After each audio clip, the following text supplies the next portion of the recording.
qui ne connaissent pas Jésus, auprès des personnes qui traversent aussi des situations compliquées. Il n'a pas besoin que tu puisses lire la Bible de Genèse à Apocalypse, la maîtriser. Il veut juste que tu rendes ton témoignage à celui-là qui est à côté de toi, qui traverse une situation difficile, qui ne sait pas comment sortir de là. Ton témoignage peut lui booster à avoir encore de la force, à continuer encore à persévérer. Dieu veut que tu sois un évangéliste autour de toi. Dieu veut que tu exhortes encore des personnes dans ta famille autour de toi. Dieu veut que tu puisses encore méditer sa parole. Dieu veut que tu passes du temps dans la prière avec lui. Au verset 7. Allez prêcher et dites, le royaume des cieux est proche. Oui, le royaume des cieux est proche. Et le Seigneur nous appelle encore à nous accrocher à sa parole, à nous accrocher à suivre ses voies. Verset 8. Guérissez les malades, ressuscitez les morts, purifiez les lépreux, chassez les démons. Vous avez reçu gratuitement, donnez gratuitement. Oui, Dieu ne veut pas que nous puissions faire de sa parole, de l'œuvre de Dieu, un commerce.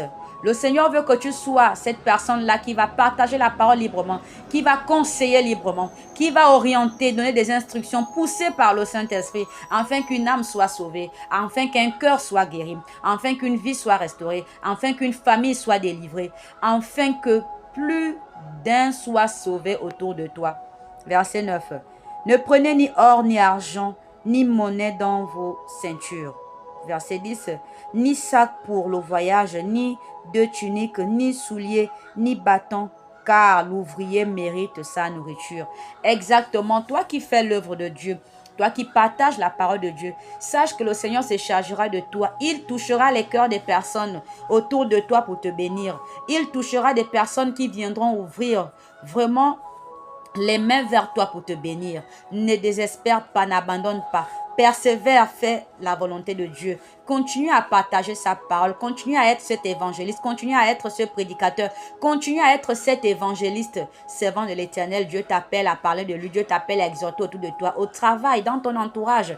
Peu importe là où tu te trouves, parle de la part de l'Éternel. Enseigne également à tes enfants à connaître le Seigneur Jésus-Christ. Continue à évangéliser, n'abandonne pas la voie que Dieu t'appelle à suivre. C'est certes difficile, mais la marche chrétienne est difficile. Le royaume de cieux est forcé depuis l'époque de Jean-Baptiste. Dieu t'appelle à être cet homme, cette femme qui ne recule pas devant l'adversité, qui n'abandonne pas, qui ne baisse pas les bras, mais qui persévère. Parce que derrière cette persévérance se cache la bénédiction. Alors demeurez bénis. Continuez toujours à partager notre chaîne Élan de foi. Abonnez-vous massivement. Que le Seigneur vous bénisse et qu'il continue encore à multiplier dans votre grenier. Demeurez bénis. Amen.